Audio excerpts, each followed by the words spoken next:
Здраво, ново издание на подкастот Каде се парите со мене Горан Теменугов. Денеска ќе зборуваме за нешто што е многу важно во нашето општество, а тоа е нивото на корупцијата и дали целиот систем во суштина во минатото е поставен таа да биде толерирана, па дури и поттикнувана.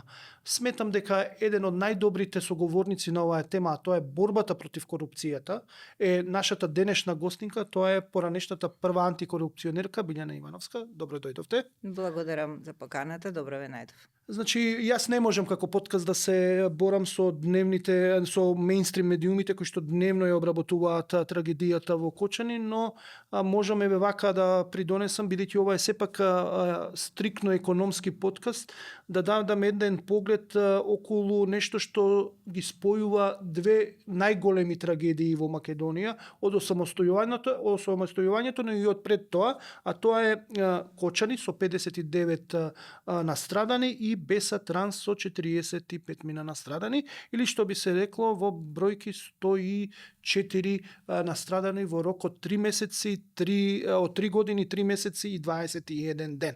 Значи, ова ги поврзува овие два случаи една заедничка нитка, а тоа е лажни лиценци, имање на лажни лиценци. Тоа е неверојатно во 21 век, така лесно во два случаја да имаме лажни лиценци и два случаи со толку голем број на жртви.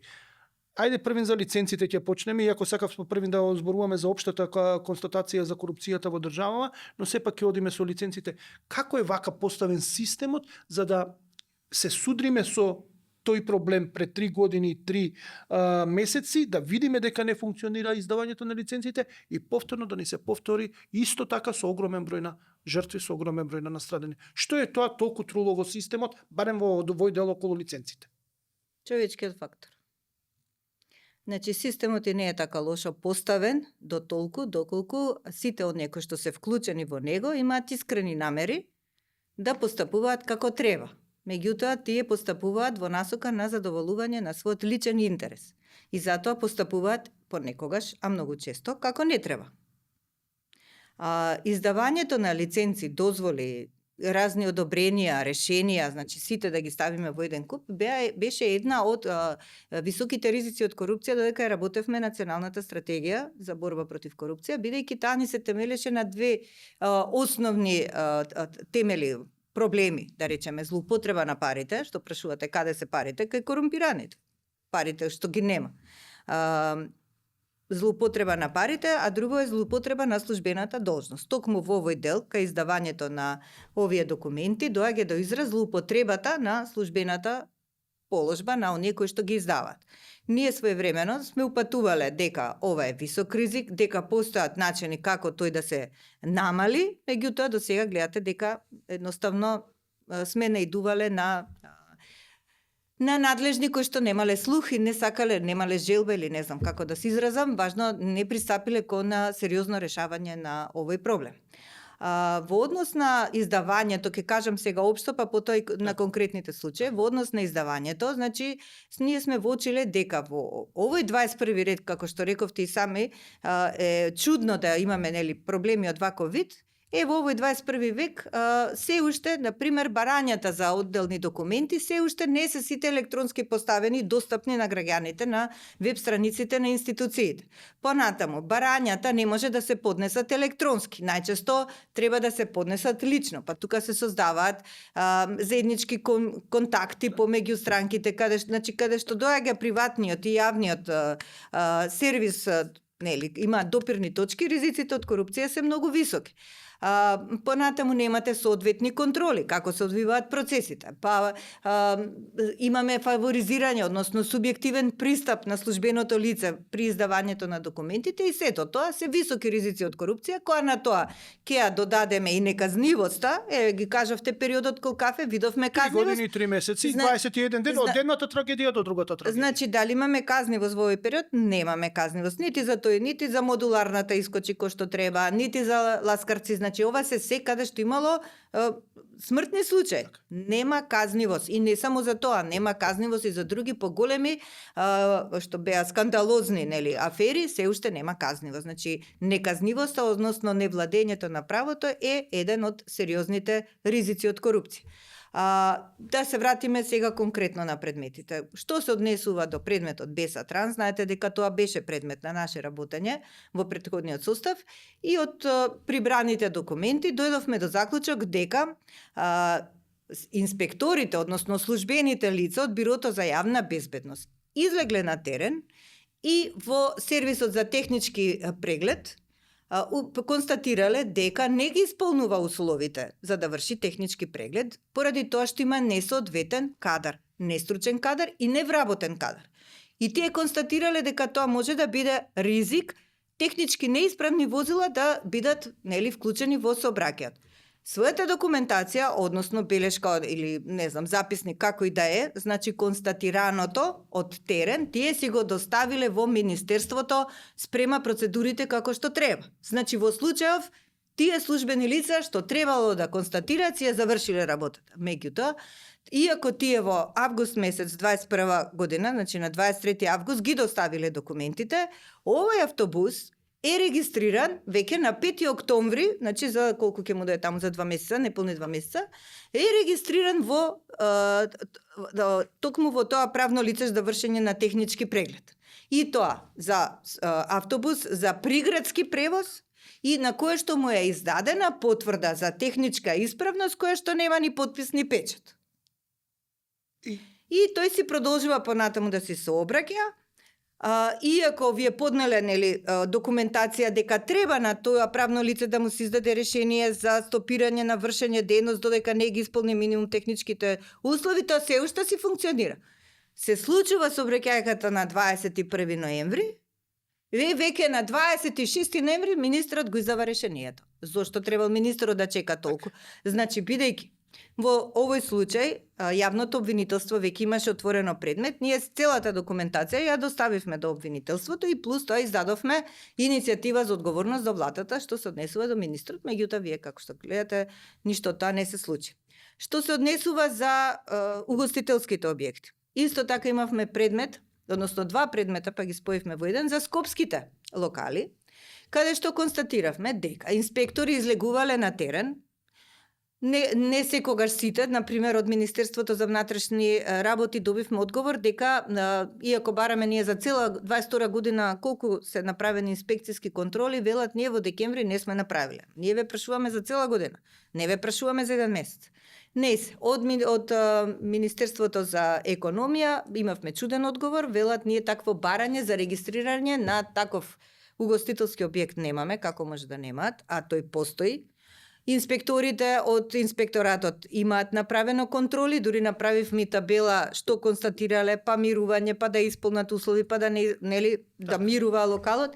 Меѓутоа, иако има такви решенија, локалите не мируваат, него постојано си работат, поради што ние дадовме препораки до инспекцијскиот совет, да преиспита работата на инспекторите, заради тоа што тие и покрај издаденото нивна записник, одлука, инспекцијски надзор, како и да се вика, не е важно, сепак локалите продолжуваат со работа, на што се должи тоа, и по тој предмет немаше одзив, иако суштината на тоа и ова што се случува во дискотеката во Пулс е многу слична. Не се исполнуваат техничките услови, а од друга страна се работи. Јас само сакам да додадам тука едно многу специфично прашање. Значи, за да постои кабаре, во законот вели дека на влезната врата треба да биде истакната табла, на која што ќе стои, тоа со димензии 20 на 50 сантима, на која што ќе пишува дека лица помали од 18 години немаат пристап да влезат. Како се најдоа толку малолетни деца? И каде е таблата? Значи, една најобична работа. Таблата. Знаете, во ИПА проектите, ако нема табла за визибилити, парите треба да ги вратат. Така, ама доаѓаме до прашањето, сега навлегуваме, нешто ако не постои, бидејќи дискотеката Пулс генерално не постоела, никаде немала лиценца, не е заведена, може за бесправно работење да дојде инспектор и да ја затвори, тоа треба да го направи, но генерално таа не постои за системот, таа е диво месо во целиот систем. Како тогаш така лесно функционира сето тоа? Колку или веројатно кога доаѓале инспектори имале лажна лиценца и кажувале, што е проблемот за да се провери дека таа лиценца е лажна. Толку ли е тешко да се вкрстат податоци институции, да се дигитализираат институциите, бидејќи за ова зборуваме 20 години назад за таа дигитализација на институциите и уште ја немаме. А зошто ја немаме? Затоа што некому така одговара. Затоа ја немаме. Значи, ако ние имаме искрена желба да ја средиме државата, што мислите дека нема да ја средиме? Па само колку IT експерти искочија во изминативе години на факултетот на Финки највише имате студенти. Не можеме ние да средиме дигитализација? Тоа е смешно да го кажеме, а не да го помислиме. Не се сака да се среди, ништо друго. И добро, сега не Значи, пазете сега. Да не знае градоначалникот што има во дворот, како може да не знае? Па еден, па друг, па трет. Како може да не знае? Да не знае министерот на кого има дадено дозволи за работа, како може да не знае?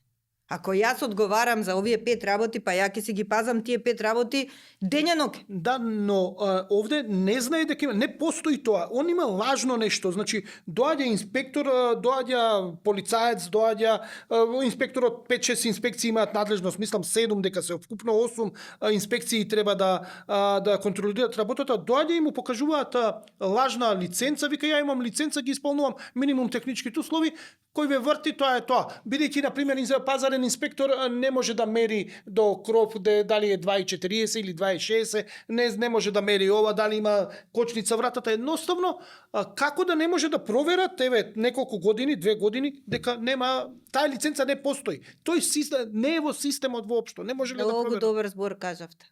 Кој ве врти? Сега, ако земете факт дека во тој локал доаѓале познати бизнисмени, политичари, представници на политичка партија од една, од друга страна, од сите. И сега тој газда шо вика, кој ве врти бе вас инспектор? Многу убаво кажавте. Со 2 збора све. Значи, тоа е политичкото влијание. Јас сум мокниот тука и мене кој ќе ме контролира, бе, јас работам. Тоа е политичкото влијание. Сега, сакаме дигитализација, сакаме решение, многу просто. Ајде првен регистар во Министерство за економија. Ајде горе на врата лиценца број тој и тој. Па прво еден куп ваши колеги, нели сите сте истражувачки новинари, нема да се згнете да ги проверите тие лиценци. Кој број се имаше многу убави предлози сега на социјалните мрежи. Ја како родител ќе проверам детето каде ми излегува, ако рече дека одам таму и таму, ја ќе проверам да нема лиценца. А сега во последно време читам дека родители ургирале малолетните деца да бидат присутни на концертот на ДНК. На концертот, на ивентот, како да го кажем. Ургирале за малолетните деца да бидат во таа дискотека, каде што... Да, па денешна вест ја гледам дека нели после офанзивата на контроли на зградите почнале хидранти и црева да оспособуваат по зградите во изминатиот период. Денешна вест ја читам на социјалните мрежи дека почнале да ги крадат. Значи, почнале оно што е набавено вчера, денеска се краде од хидрантот, односно цревото, шмркот, сето тоа се краде. Тоа е неверојатна работа. Мислам, после се што се случи, некој се дрзнува да украде такво нешто. Несреќни луѓе се тоа. Ја секогаш велам, не се бави со корупција оној што е среќа. Тоа има се. Зашто среќата во себе си ја носи. Со корупција се бават несреќните луѓе, затоа што им недостасува мок, им недостасува влијание, им недостасува некакво признание, не знам што, и затоа се бават со корупција да дојдат до тоа. Значи, по мене, иако викаме дека корупцијата има длабоки корени, историски, психолошки, социјални, ја би рекла психолошки најголеми. Мислам, тоа го каже и професорот Чепреганов, секогаш го спомнувам. Значи, буквално вика, општеството ни е такво како што ни е недозреано, тоа значи дека нивото на свесност не е доволно, што значи дека оние ниски страсти се уште владеат со луѓето и ги поттикнуваат да паради докажување мок во мало место што све не се прави. И сега во вакви услови како да се бориме да не ни се повтори некоја нова бесатранс, некој нов пулс, некоја нова трагедија каде што повторно ќе не завие во црно нас како општество, ќе направи голема штета. Како да побегнеме да го решиме проблемов? На пример во овој дел од парем со лиценците, со нешто од некаде да почнеме. Како? Значи прво, секој може да придонесе.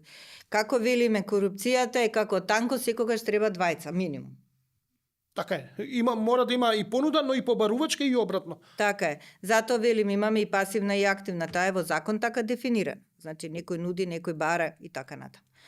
Прво, секој може од себе да си тргне, да не биде дел од било каква коруптивна сделка. Секој граѓанин. Значи, доколку се најде во таква ситуација, треба да пријави, треба му каже на тој ало, чекај, ти си работиш за плата, не работиш за мене да ми учиниш. Така, прво, мислам, тука сваќањата се многу чудни.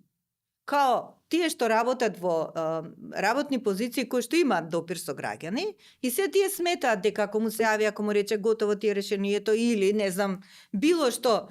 Се скоро разговарав со едни вработени од социјални центри и викам, дали се наоѓате во ситуација да им учините, да им помогнете на граѓаните? Да. Како?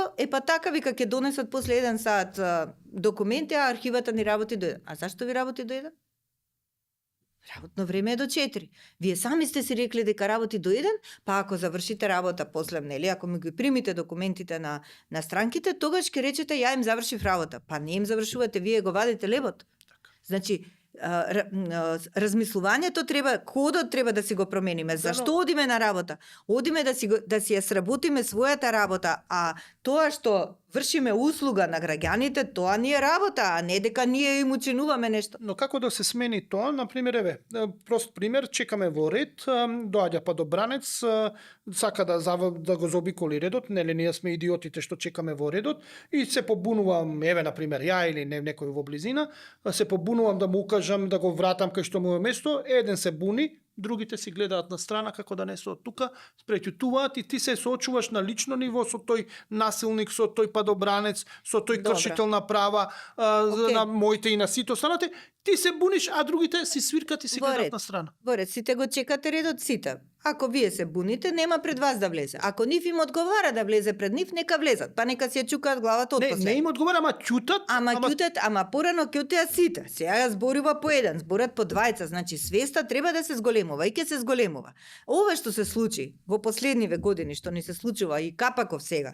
Значи тоа не е само, не знам што да речам, дали е поголем шамар или е ладен туш, ама е краен момент за да се отворат очи. Да, ма на краен момент беше и Беса Транс кога ни се случи да ги решиме проблемите. Не смееше да се доведеме во позиција во овој момент повторно лиценца да биде заедничка НЗС на две огромни трагедии. Недозволиво е за систем, можеби не сме дозреани како општество, но толку да сме недоветни како луѓе за да не решиме нешто. Па мене не ми влегува во памет, затоа е лајт мотивот на оваа емисија, точно таа лиценца. Мене ми е несватливо како човек ако сум увидел пред 3 години и 3 месеци и 21 ден дека имам проблем. Тој проблем вака така ќе го решам за да не ми се повтори. Ме се повтори со уште поголем број на настрадани. Ама вие си тргнувате од вашиот личен пример, значи од својата свест и совест. Дали секој тргнува така? Тоа е проблемот. Значи на скрининзите што се одржаа во Брисел за сите поглавја.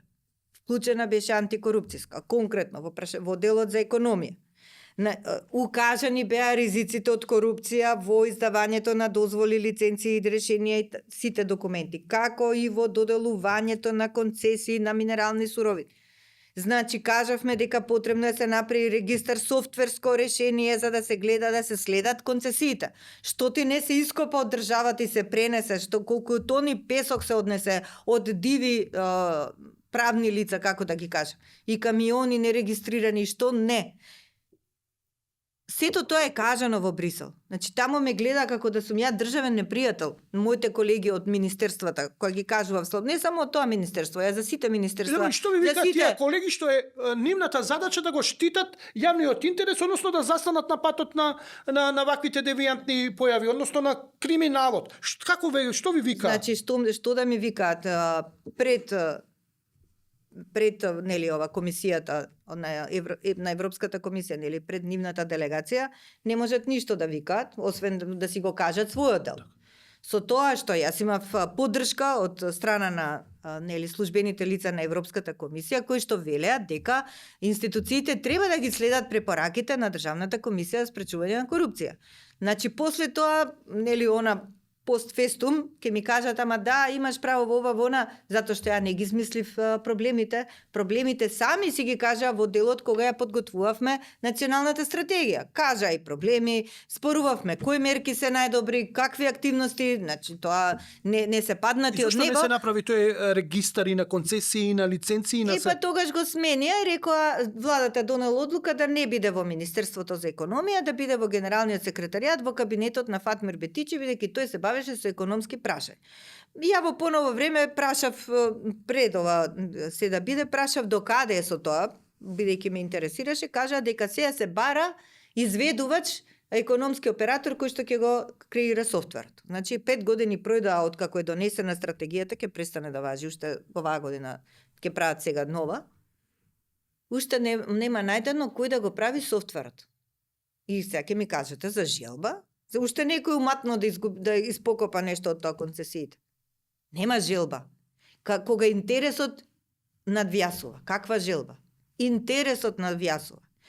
Што значи тоа? Кај е лекот тука? Лекот е кај секој граѓанин, бидејќи граѓаните веќе не можат да дишат. На сите анкети кажуваат дека корупцијата е број 1 што им пречи. Значи, прво граѓаните нема да тргнат од тоа ја да си го решам мојот проблем. Него нека почекаат 2 дена за да добијат нешто, ама нека му дадат шанса на системот да функционира. Или некој ако им побара, нека пријават. Нека пријават. Каде да се пријави? На кого да се пријави корупција? Кога тој што ќе му пријавиш, исто така може да е извржан и кога меѓу себе да се значи, извржани, тоа е тоа. Тој што каде што ќе се пријави. Ако не постапи по пријавата, па има и над попот владика, па ќе се пријави кај тој над него зашто не постапил по таа пријава. Значи, мора до крај да се оди. Нема друго чаре. Или превенција, родителите да гледат кај му одат децата. Дали ќе ги пуштаат малолетни, значи не може сега, ново е времето, пуштај децата сек дека малолетни, големи биле, тинеџери биле, пуштај ги сек дека. Кај го има бе тоа? Значи ги тераме децата прерано да остарат, прерано да созреат. Ги буткаме едноставно. Зашто? Нема потреба. Секој треба да се биде во својот, секој пиле вика треба у своје јато да си лета. Нема потреба да оди таму кај возрастните. Така е. Али тоа е тоа. Вика дека е поврзано со тие ноќни клубови, кабареа, дискотеки и кафичи со политички партии, со влијанието на локални избори. Малце ќе се вратиме да ги прокоментираме тие дали имате некакви такви сознанија, бидејќи затоа се усуштина. Па не, нашиот заклучок беше тој за скопските локали беше тој заклучокот. А и каков да биде? Кога гледате вие дека инспектори констатираат неправилности, а локалот продолжува да функционира, заклучокот е дека газдата има силно влијание врз одредени структури кои што нели се на власт. Во тој момент кој што се на власт. Тука ќе направиме првата пауза за нашите пријатели, се враќаме со разговорот после кратката пауза. Колку малку треба за една искрена насмевка, за да се случи магијата, за изненадување со супер подарок и за некому да го направиш денот со најубавите вести на светот. Инспирирај се од вкусовите кои не прават посрекни, повесели, подобри. Витаминка. Се враќаме во подкастов. Гостинка е поранешната прва антикорупционерка Билјана Ивановска. Продолжуваме со разговорот. Зборувавме за двата случаи Пулс, дискотеката Пулс и Беса Транс, кои што за 3 години, 3 месеци и 21 ден у суштина во овие две трагедии настрада 104 лица. И заедничко за нив беше тоа што и во двата случаја има лажни лиценци за работење. Тоа е страотно нешто. Вие го објаснивте и случајот на Беса Транс дека ништо не беше преземено. Објаснувавме и за тоа што се случува со лиценцата и дека за кабарето Пулс, ако може да се нарече кабаре, и дека тоа е у суштина во зоната на високата корупција и дека вие сте алармирале, дека ништо не е преземено со години на тоа поле, но уште малце ќе останаме на угостителските објекти пред да преминеме на да дадеме општа констатација за корупцијата, иако ја начнавме таа тема. Во 2008 се донесе регулаторната гилотиња, каде што голем дел од процедурите беа поедноставени во интерес на бизнис заедницата. Генерално и тоа не е толку лошо, затоа што навистина имавме наследени големи чекори, но оноа што мене ме мачи како новинар што ја работи оваа проблематика е дали се пропушти можноста вториот чекор да се направи, а тоа е јасно да се дефинираат надлежностите на институциите, бидејќи кога имаме ајде да речеме поедноставување на правила за корисниците, за граѓаните, за фирмите, треба институциите да бидат добро регулирани со нивните надлежности и втората работа што исто така е паралелно важна, институциите да бидат кадарни да го спроведат тоа, да бидат стручни. Дали у суштина се направи само 1/3 од работата, а 2/3 се пропушти некако да се заврши и затоа у суштина се кумулираше се што се кумулираше па да дојде до пулс трагедијата. Целосно се согласувам со оваа констатација, дотолку повеќе што пак ја спомнам и во периодот кога ја подкотвувавме националната стратегија, едно од секторите е органи за извршување на законите, law enforcement, нели? Каде што спаѓаат тука, нели, меѓу другите спаѓаат и инспекциските служби. И она што беше констатирано од наша страна заедно со представници на овие институции беше дека, еве ќе цитирам, дека потребно е да се обезбеди прецизна законска регулатива за опфатот и работењето на одделните инспекторати, бидејќи не е јасно дефинирано. Исто така потребно е вика да се систематски да се анализираат ризиците од корупција во овие инспекциски служби. Исто така констатиравме дека има недоволен број на број на вработени, на стручни кадри, на инспектори и што е најголема исто како еден вид хендикеп, е тоа што инспекторите зависат од нивните надредени. Мора градоначалник да го прати, значи ние ги гледавме инспекциските служби на централно и на локално ниво. Мора некој да го испрати. Тие препораката наша беше да бидат тие посамостојни, да си го дефинираат опфатот на работењето, а да не бидат доведени во ситуација некој да им каже, значи ако јас сум инспектор, ја одговарам за ова подрачје, јас има тука да се грижам да ми биде се под конец. И така да тој меѓучекор, што сте го констатирале што недостасува, фактички овозможува да доаѓаат вакви ризици да се појавуваат и да се реализираат, не само да постојат како ризик, туку и да се реализираат, дотолку повеќе што постојната законска регулатива повеќе се ослонува на доверба кон странката што ја бара таа дозвола и смета дека тој нема да си дозволи да не ги исполни условите, да си го наруши своето реноме и така натаму, меѓутоа алчноста на овие играчи што се од другава страна оди до таму што гледаат пошто пото да ги добијат документите, да проработат, да собираат пари, да како тие собирале пари наводно преку другиот правен субјект што го имал, како издавале фискални сметки, како продале 250 карти, а влезени се толку. Мислам, има многу прашања, има многу работа за овие служби. Но еве, сега читавте овде дека тоа е нотирано, ставено е на хартија, го има некој, треба да го има сите засегнати. Ама ова е у собрание усвоена? Така е, во собрание. Сега доаѓаме до клучното прашање. Имаме напишано стратегија, имаме напишано заклучоци, имаме напишано милиони работи што знаеме што е проблемот. Како тоа никој да не го од напишаното да го преточи во нешто нормално и функционално и да рече да, тоа го поправивме бидејќи е нотирано. Како со години тоа стои на хартија, а не во дел. И мене уште поиже ми е прашањето вака чудно, затоа што не го пишавме ние сами. Значи, имавме интеракција од сите овие институции, Министерство ли за економија, не знам, инспекциски совет, инспекциски служби, другите министерства, што сите сектори што се вклучени во стратегијата, над 100 учесници имаше. Значи, секој во својата област ги кажува проблемите, маките, мерките, активностите, како тоа да се надмине. Ние сами не им го натуривме тоа, него со нивна помош... Они знаеле што им е проблемот во суштина. Не дека не знаат, значи со нивна помош е сето ова искреирано за да биде разбирливо, применливо, пристапно за тие што треба да го... во првата година имаше максимум до 20% имплементација на активностите, после тоа се беше испод 14, 10, за страмота, значи тоа е целосна неодговорност. Дури имаше, значи, 23-та година, исто така поради ниско ниво на спроведување на стратегијата, ние побаравме од тогашното собрание, односно Комисија за политички систем, да се организира надзорна расправа за оние кои што немаат ниту една активност имплементирано, да дадат отчет пред собранието зошто тоа така се случило. Ако е, нели, собранието, нели, место каде што се народни избраници, ајде да видиме отчет. Ни ветува, меѓутоа не ја закажа таа надзорна расправа и тој механизам не профункционира. И, мислам, ние сите алатки што ни биле институционално на располагање сме и користеле. Ама како да допреме до, нели? И сега се најавува анкетна комисија проширена која што ќе ги истражи Пулс, ќе истражи Бесет, ќе истражи Дурмо и ќе истражи модуларната болница проширена.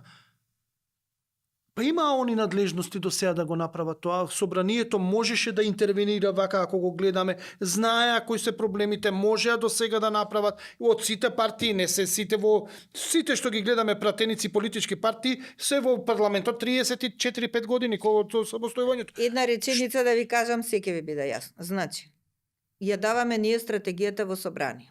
Има тука расправа во матичната комисија за политички систем и на пленарна расправа. Во принцип, и пратеници од позиција до позиција се изјаснуваат дека добро се мапирани проблемите, мерките, активностите, се на се окей, и со консензус се изгласува. Значи, едните и другите сите гласаат дека добра ни е стратегијата и ајде да ја спроведеме. И некој од пратениците вика, абе, се ова супер, само дали ќе се спроведе. Па од кого зависи, бе? Значи, прво тој што ја гласа вика ова дали ќе се спроведе. Па ти си представник на некого тука, на твојата изборна единица си представник. 10.000 граѓани позади секој Ти си представник, ти ли со каков сомнеш ти ја гласаш стратегијата? Со каков сомнеш? Како можеш да речеш дали ќе се, наместо да бидеш пример и да кажеш ова мора да се примени, така? И да прашува и да гледа до каде. И да гледа до каде. Значи, да повикува на одговорност. Нашите пратеници се сомневуваат во тоа што го изгласале. Па 2 месеца после тоа по скратена постапка ние меѓу другото пишувавме и за, нели, во дел од политички систем во начинот на донесување на закони, го критикувавме начинот по донесување по скратена постапка. За 2 месеца го донесува законот за бесправно изградени објекти.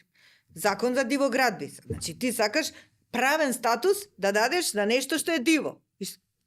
Тоа го влечеме колку 14 години се влече тоа. Тоа беше во 21 уште не е донесен, од тогаш навака има уште многу дивоградби изградени кои што си лежат на увото дека ќе се донесе, тој кога тоа ќе им се легализира.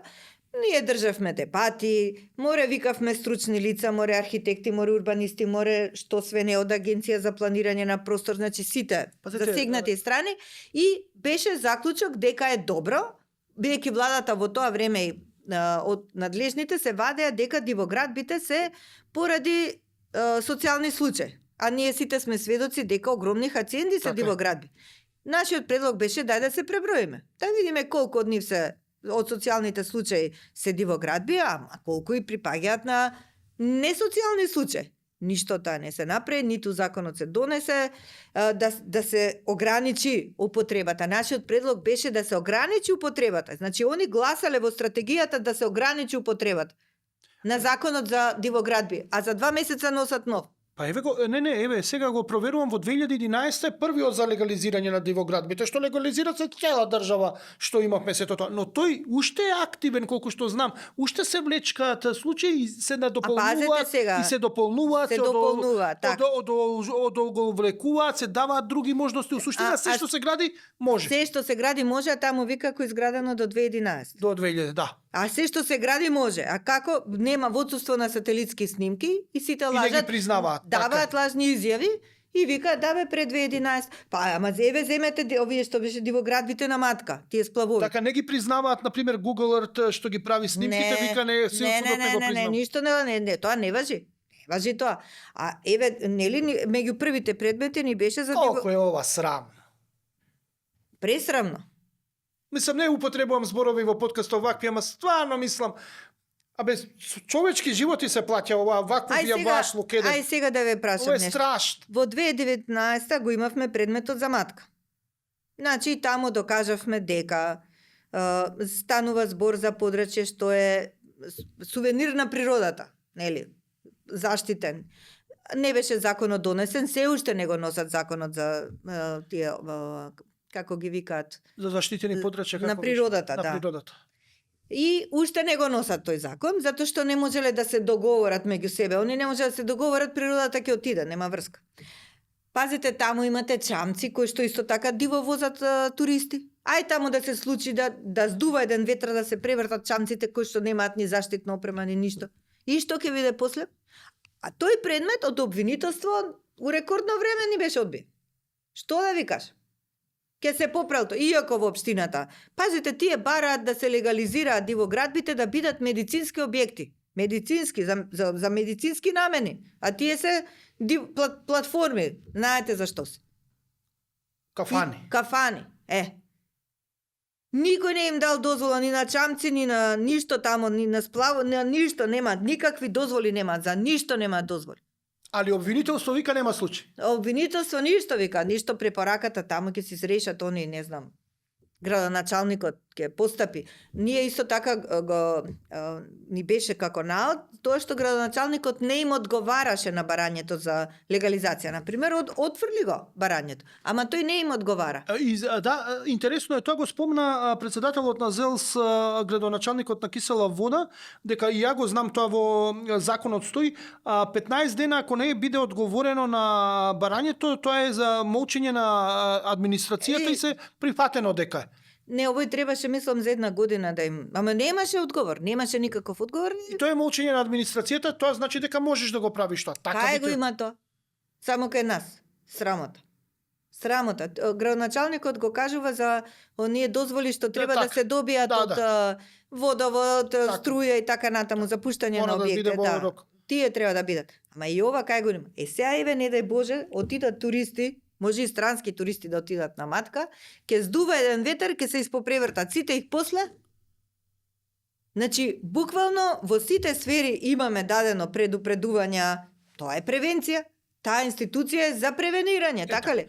Сега едно од темите што беше, дојдовме у таа институција за превенција, што може ДКСК, значи Државната комисија за спречување на корупцијата, да се постави да помогне во вакви случаи, кои како да биде проактивна во сево ова? Има ли ингеренции или е само она што се вика вие да укажувате, а некој во владата, како што беше почитуваниот Артан Груби, да ве шиканира и да се препукува со вас во медиумите и да ве омаловажува како институција, па и на лични мислам дека имаше квалификации, и тоа да нема никаква политичка одговорност владата тоа да го прифаќа, да собранието да си молчи, бидејќи собранието вас ве бираше во тоа и ги бира и сега. Едноставно на никого да не му е важно што извршната власт се однесува така кон ДКСК. Што можете вие реално да направите, односно што може сегашниот состав реално да направи? Значи, зборам што може оваа институција да направи, било кој состав, може да направи се она што е предвидено во законот, а со законот од 2019 богами и се зголемија ингеренциите на оваа институција. Тука настана спојување на двата закона за спречување корупција и судирни интереси, се дефинираа нови надлежности, антикорупцијска проверка на легислативата, значи тоа е една силна алатка која што треба да овозможи сите закони пред да се донесат да дојдат во ДКСК на читање. Имаме софтвер таму за откривање на корупцијски. А имате софтвер, вие имате софтвер. Вие, јас сега више не сум таму. Не, само ДКСК, ја ви да будете како ДКСК. Како прва председателка уште не можам да, знаете, во јавноста се во телефон сте ме билја на антикорупцијска, мислам. Добро, окей, сакам да кажам дека во институцијата тоа оделение прилично го зајакнавме со кадар. Тој кадар го праќавме на обуки и плюс обезбедивме софтвер за побрзо читање, барање на клучни зборови кои што се ризични за. Значи можело да се. Значи може. Посебно во деловникот на владата им пишува обврска дека владата е обврзана да ги доставува законите до ДКСК. Некои закони ги доставуваат до нас, не владата, него одделни министерства, да речеме Министерство за економија правеше закон за јавни предпријатија, во делот на членови на управни одбори ни го достави. Потоа Министерство за правда ни го достави законот казатон, овој кривичниот законник, ама друга верзија беше. Не беше верзијата што ја усвоил. Сакам да речам, имаше адхок барање да дадеме ние антикорупцијска проверка на легислативата, не онака како што би требало да биде системски. Така. Ние вршевме и по други закони, по собствена иницијатива и така натаму. Значи тоа е една многу силна алатка. Понатамо, работата по предмети, што е по пријави, од кои што ние детектиравме појави и дававме препораки, беше, како да речам, тоа е многу силна превенција. Ако вие добивате најголем број од пријавите за пропусти во вработување, и ако гледате дека вработувањата не се одвиваат на начин како што треба, дека се одвиваат по принципот на непотизам, кронизам, клиентелизам и така натаму, ние врз основа на тие пријави детектиравме појава и направивме една огромна анализа поддржани од Transparency од холандската амбасада, па се земаат 19 закони, се зема одредбите кои што дозволуваат дискреционото право, нели, да користи политичка моќ и да се злоупотребува. Значи дадовме 42 препораки до владата каде треба да се интервенира во законските регулативи за да се избегне тоа. Целта беше да имаме прави луѓе на право место. Ете да го послушаат тоа колку ќе се придонесеше. А го послуша? Како не го послуша? 100 послушале, ништо не послушале. Од друга страна, повторно поработа по предмети. Ние до владата дадовме 60 иницијативи за одговорност. Тоа значи разрешување. Кого разреши владата? Никого. Дури се расправаше со нас, укажувајќи ни дека секој има презумпција на невинност и дека они нема да разрешуваат. Ќе го земам за пример директорот на Агенција за млади и спорт, за кој што ние рековме да се разреши. Посебно на тоа беше иницијативата за кривично гонење, која што дојде до суд. Например, сме имале право, така? Меѓутоа, владата не направи разлика дали раководното лице умее да раководи и да воспостави контролен механизам во институцијата и со второто прашање дали раководното лице краде. Значи, може тој да не краде, ама не го бива да раководи. Значи, две институции докажуваат дека не го бива да раководи и во Брисел и овој, како се вика, вице-премиерот за европски прашања Маричич се расправа заедно со директорот, се расправат со мене пред Европската комисија дека тој имал презумпција на невинност. Во ред, тоа е вашиот имидж. Ако вие прифаќате вакви ликови да работат за вашата влада, тоа е вашиот имидж. Да, ма ние после како граѓани патиме заради тоа, затоа што такви ликови работат. Такви ликови работат и поради таков лик, на пример, парите што се ги дава државата за спортот не одат кај правите луѓе, кај правите спорт, нити па сега одат. Ги укина ваучерите, сега па бетер плячка. Сакам да речам, не сакаат да воспостават систем, не сакаат чиста работа. Значи, иницијативите за кривично гонење што ги дадовме, сега почна, нели, по еден, значи требало подолг временски период, иако сметам дека... Се уплашиле? Па не знам, сега што е прашањето, како и да е, мене ми е мерак што, нели, како викаат, орана нива ќе даде род, нашата нива беше прилично орана и плодовите сакам да излегуваат на површина. Од оние сите личности што се појавија на црна листа, скоро сите беа опфатени по некој предмет кај нас. Понатаму, бројните анализи што ги правевме за ризици од корупција, пример, во правосудниот сектор, одлична анализа направена заедно со поддршка на мисијата на ОПСЕ во Скопје. Значи, таму, не да се детектирани надворешните фактори за ризици од корупција, а внатрешни фактори, дадени препораки и во судство, и во обвинителство. Тоа е една таква добра основа за чекори понатаму, што само некој треба да ја примени. Значи, тоа е сликата што судиите и обвинителите ја имаат. Не е што има перцепцијата на граѓанството, него тие самите најдобро знаат што им се случува. Понатаму, бројни анализи направивме за непродуктивните трошоци. Каде е слухот, каде е на овие што го гласаат буџетот, на пратениците, на извршната власт? Зборевме каде е слухот што не веруваат во ништо, туку гласаат во нешто што не веруваат. Значи, ние дојдовме до сознание дека огромни средства од буџетот се трошат каде се парите, за непродуктивни трошоци. Тргнувајќи од патни трошоци, зошто постојат. Понатамо, за службени станови тука. Понатамо, за апанажи. Зашто не веќе? Значи, ако за службени возила, па сите овие да се скратат не патишта по Македонија, магистрали ќе направиме. Така е. Ќе останеме за ДКСК за едно барање од владата што го достави за ДКСК да провери ова што го зборувавме, дали ќе успее тоа да го направи постфестум, бидејќи нели обврската е пред да се донесат законите да се доставуваат на проверка, но сега има наредба сите да се пречешуваат од страна на ДКСК, но за тоа ќе збориме по втората пауза, време е повторно за пријателите на подкастот. Останете со нас, се враќаме после кусата пауза. колку малку треба за една искрена насмевка, за да се случи магијата, за изненадување со супер подарок и за некому да го направиш денот со најубавите вести на светот. Инспирирај се од вкусовите кои не прават посрекни, повесели, подобри. Витаминка. Се враќаме во подкастов. Гостинка ни е поранешната прва антикорупционерка Билјана Ивановска. Зборувавме за многу работи. Се надевам дека ви го задржавме вниманието. За голем дел од овие работи веќе знаеме, но ни открии некои други работи како во суштина системот е поставен да не функционира, односно да биде коруптивен, за да може некој да се става во џепче, а треба само да си ја заврши според закон својата работа. Ке привршуваме со подкастот, имаме некаде 15-20 минути уште да разговараме, но она што да напомнав, ќе останеме уште малце во сферата на Државната комисија за спречување на корупцијата.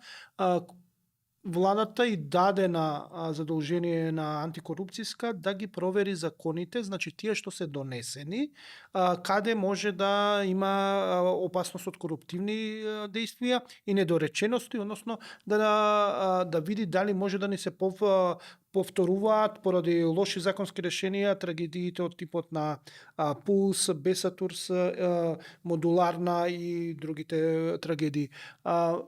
ДКСК има капацитет тоа да го направи постфестум, например?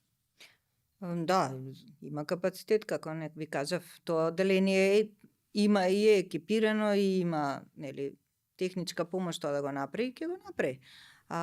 По мене е добро, мислам, окей, за жал сега, нели, се случила трагедијата, па ќе го прави тоа.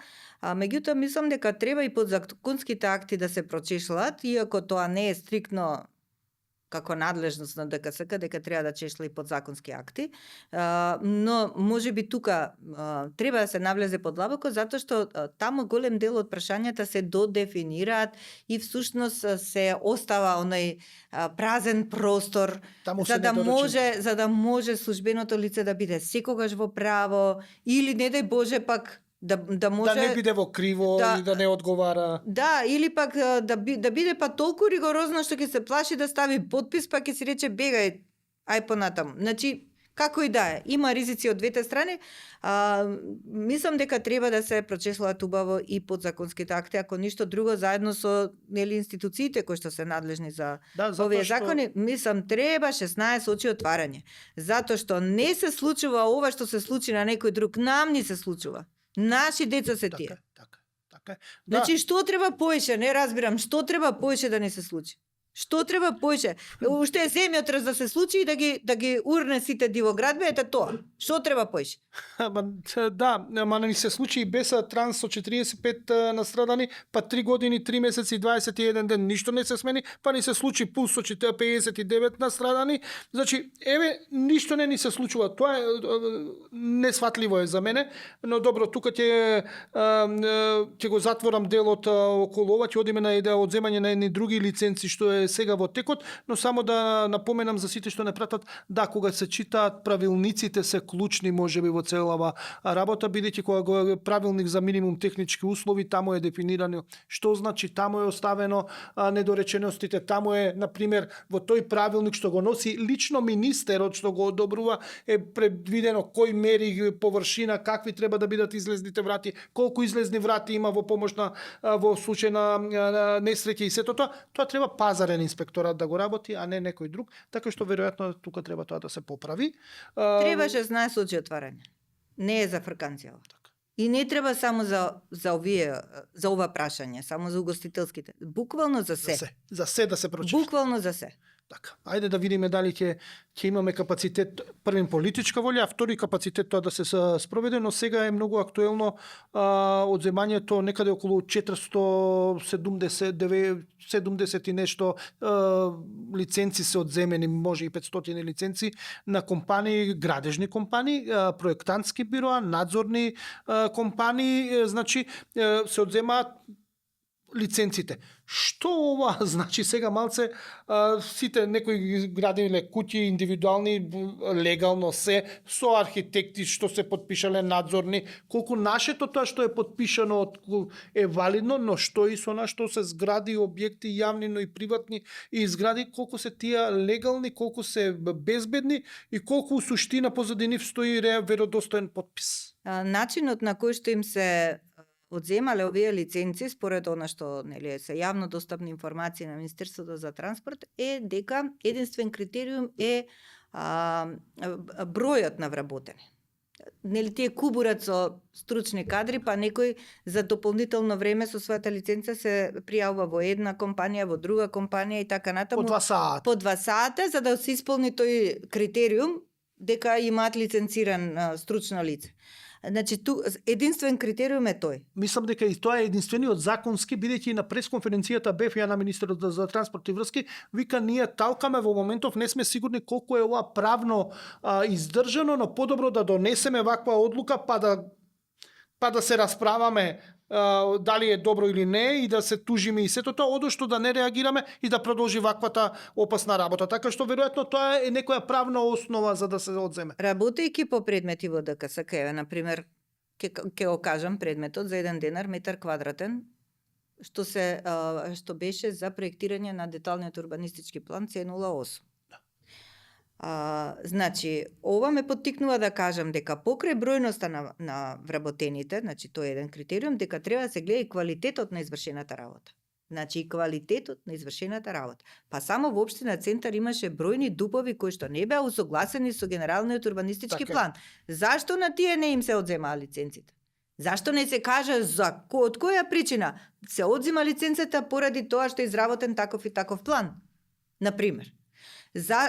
Мислам дека градежништвото и урбанизмот тоа не е една толку една сива зона која што ќе не покрие, ќе не поклопи, од која што зрак, воздух нема да продишеме. Заради тоа што од сите страни ние сме оклопени од згради, од дивоградби, од не знам. Противпожарна заштита, поранешни членови на противпожарната велат дека во Скопје ниеден објект ново изграден у суштина згради нема адекватен пристап на противпожарни возила и не дај Боже. Кој го проектирал тој проект? Дали значи тоа ми е зборот. Квалитетот на извршената работа. Си го проектирал проектот каде што нема пристап за противпожарни скали. Ајде, ти не заслужуваш да проектираш. Ма ни возила не може да влезат, не може пожарна не може да влезе. Не може. Од друга страна сега, имате голем проект на унгарскиот кредит кој што дава значителни средства во инфраструктурата. Тука ќе следат проекти. Дали овие со одземените лиценци ќе се најдат на списокот на тие проекти? Ајде да видиме вмрежување на податоците. Значи да не биде само на тесното има кадар, нема кадар, има лиценца, нема лиценца. Тоа е едно најмало. Како работи тоа биро? Тоа е многу битно. Ма тогаш може па субјективно да ми се допаѓа и да не ми се допаѓа. Ама нема да ми се допаѓа, не ми се допаѓа. Значи како работи? Дали направил ДУП во согласно со ГУП? Нема тоа ми се допаѓа, не ми се допаѓа. Холидеј не е во согласно со ГУПот. Така. Таму имаше повеќе критериуми прекршено. Така. Еве ги зградите, иако од 21 4 години, полни 4 години е предметот во јавно обвинителство, никому ништо, зградите порасна. За треска, за ДУПот што е кај треска. Исто имате во јавно обвинителство предмет што се води, од друга страна се издадени градежни дозволи. Кај го има? Кај го има ова? Кај нас го има, еве, го гледаме. Значи ние треба да не изучуваат во светот како пример за како не треба. Дали ова се сведува, го начнавме околу ноќните клубови, односно кафулињата, она што како проблем, дали во суштина ова е заради блискоста со политиката и можноста да се заработува и да се финансира први на општините со вакво градење или со работење на кафичи, кафулиња, ноќни клубови и општината да живее со тоа да може да им удоволи на граѓаните да ги ослободи од ваква давачка, од онаква давачка, едноставно да има пари и дали ова е у суштина спрегата со политичките партии, сите политички партии, ваквиот систем за да се обезбедува пари за кампањи, за можеби и за лични пари за одредени политичари. Одговорот е точен. одличен 10. Добро, не требаше ја да бија. Значи, тоа политичкото влијание е најсилниот ризик од корупција. Најсилниот ризик од корупција е политичкото влијание кое што се огледа во повеќе сфери, меѓу другото и во ова во спрегите со бизнис секторот. А дали општината ќе собира приходи само преку издавање на градежни дозволи и комунали по тој основ, тоа е најголема грешка. Заради тоа што на тој начин општината го намалува квалитетот на живот на граѓаните. Па еве ти, што ни се случува нас во Дебар мало? Кој квалитет? Па имате ли, не можете да поминете по една улица да не видите некоја дупка и нова зграда? На што личи тоа? Која инфраструктура? Водовод еве во нашата улица, например, дојде само што дојде новиот градоначалник да го спроведе тендерот од претходниот, да се асфалтирала улицата. Ало, чекај, значи од 60-тите години имате инфраструктура за водовод, за електрика нема кој што треба, нема сообраќајна култура да се каже кај ќе се вози, кај нема да се вози, дали ќе биде споредна, каква ќе биде уличката, кај ќе се паркираат возила. Важно не да асфалтираме. А што сме решиле? Ништо. И што се случува сега вака? Која противпожарна ќе дојде? Никоја нема да дојде. Кај ќе дојде? Не може да дојде. Значи, не е тоа приходот на општината. Општината може да си реализира приходи по разни други основи. Си има таму даночни, неданочни приходи, дека стави и поголем данок на имот, ама јас да бидам задоволна од условите, јас да бидам граѓаните да бидат задоволни од условите во кои што живеат.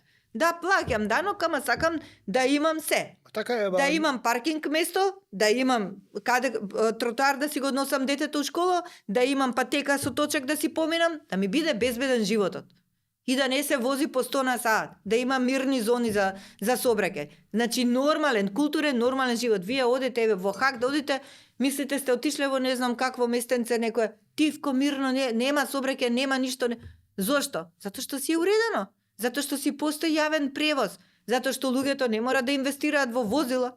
Знаете, во Јапонија што се случува? Ако сакате вие да купите возило, па ќе ве викнат на интервју во општината, па ќе ве прашуваат што вас не ви се допаѓа во јавниот сообраќај, па ве натерало да си купувате возило.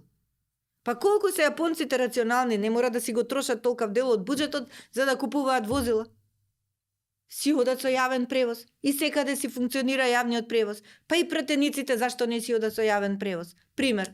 Со тие пари за патни трошоци до сега ќе се изградеа и патишта и автобуси и се. Не, они се пратеници, избраници, позади нив стои народот. Не може сега да се дозвола. Извинете, ама и нашите членови беа избраници кои што беа дојдени од други градови, па користеа јавен превоз и добиваа надомез во висина на автобуска карта. И тие беа функционери. Така? Добро, ама сега што? Не е така убаво сега антикорупционер да се вози во автобус. А што треба? Антикорупционерот треба да биде пример? Ма замислете сега политичар, некој сега гласа закони, голема фаца е. За кого ги гласа законите? За народот? Па зашто не се вози со народот? Па не, ако ги гласа за народот ќе донесе убави закони кои што ќе бидат функционални. Ги гласа. Па дека не се возел, па не слушнал од луѓето да му даат убави сугестии, затоа не му се убави законите. Добро, не, ја да сум пратеник не би се возил така со обичајниот народ, па јас 4 години имам власт, можам да правам. Добро, вие пешки ќе одите. Како што и одам пешки сега, веројатно. И сето тоа се надевам дека сите што не следат разбраа мојот сарказам, бидејќи на вакво лудо општество, во општество да си сериозен и да си релативно нормален, не го личи, бидејќи гледаме што се случува. Ајде за самиот крај, ќе финишираме во наредниве неколку минути. Веќе не сте во бизнисот со борба со корупцијата, веќе сте надвор од тоа, има веќе известно време. Каква е вашата оценка за корупцијата во државава? Сега имате друга друг ракурс, друг поглед, друга дистанца. Значи не сте во жижата, веќе сте, ајде да кажеме, цивил граѓанин сте, што е дел од општеството, но има друг аспект. Како ја оценувате состојбата со корупцијата? Има ли подобрување или влошување или статус кво? Едноставно ваше размислување од она што го имате како податоци. Па дека тежи корупцијата, тежи. Дека една општествена болест што е многу страшна и тешка, тоа е факт. Дека е навлезена во сите пори, и тоа е факт. Дека попречува на владењето на правото, факт. Неказнивост е тоа. Дека попречува во демократијата, факт. Колку поише корупција, помала демократија. И тоа е јасно. Понатаму дека влие на економските процеси на конкуренцијата и тоа е факт во тендерите, во местењето и така натаму. Са и картелчиња имаме, да не ги забораваме. Секаде каде што е корупцијата ставена под контрола, имаме ние сериозни заштеди од буџетот, минимум 10%. Значи тоа се светски истражувања, не сум ги измислила, тоа се факти. Но јас никогаш не ја губам надежта дека можеме ние да се справиме, затоа што од нас зависи. Од кој друг? И сите ние сите директно сме вклучени во борбата против корупцијата. Сите сме вклучени. Буквално сите. Затоа што не треба да бидеме тандем во тангото корупција. Никој не треба да биде. Значи, секој има шанса и право и можност да каже не фала, не играм такво танго. Едноставно, секој може да придонесе во тоа. А ова што ни се случи сега, ако ова не ни отвори очи, а мислам дека ни отвори очи, и дека ова е она денот кога настанува пресвртот, кога имаме преминување од квантитет во нов квалитет, буквално кај секој граѓанин, затоа што немаше граѓанин што не плачеше, немаше граѓанин што не беше потресен, и сметам дека сега секој ќе отвори очи многу повеќе отколку до сега. Затоа што до сега тие што беа на позиции повеќе се величаа во смисла па добро, му се може, сега е на власт, не знам, па кога ако не сега и така натаму. Сега не сега тие луѓе веќе се осудуваат, оние што нели им лепат прстите. Тие веќе со други очи се гледаат од страна на граѓаните. Така. Последно прашање, верувате ли дека актуелново политичко раководство, што е на власт, значи, манифестира и има желба реално да стави крај на ова метастазирана корупција и барем да ги почне чекорите да создавање на некоја нормалност и враќање на државата во некои рамки кои што се прифатливи за нормално владење, нормално живење. Дали препознавате од вашето искуство во борбата со корупцијата дека оваа влада има решеност и сериозна посветеност, бидејќи има различни толкувања, некои ги оспоруваат, некои викаат да и ќе ја истераат до крај работата. Ние како неутрални граѓани се надеваме дека ќе се справат со корупцијата, ќе влезат во битка, но еве вие како малце постручни од нас, обичните граѓани, што мислите? Тоа што го манифестираат сега за почеток, дава таква надеж, оправдана надеж кај граѓаните, со тоа што сметам дека треба да имаат неселективен пристап. Меѓутоа, како што сега имаат можност без пардон све да расчистат, никогаш. Значи сега имаат ептен голема можност ниту да се правдаат пред овој бил на овој, на тој. Значи, без разлика кој на кој чиф е и каков е, да расчистат све. И да не ги заборавиме и сертификатите што им беа за јазик. И тоа им остана како дамка нерасчистена.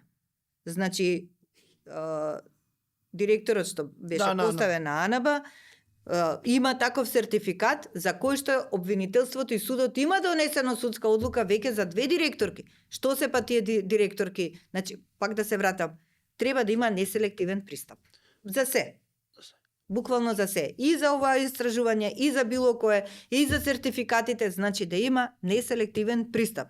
Ако почнеме нешто да гледаме дека да, овој, ама до тука, од тука натака не, тоа веќе создава сомнежи кај граѓаните и кај сите нас. Но верувате дека јавноста веќе е подготвена да бара од власта да се оди до крај и дека ќе даде поддршка на секое бескомпромисно?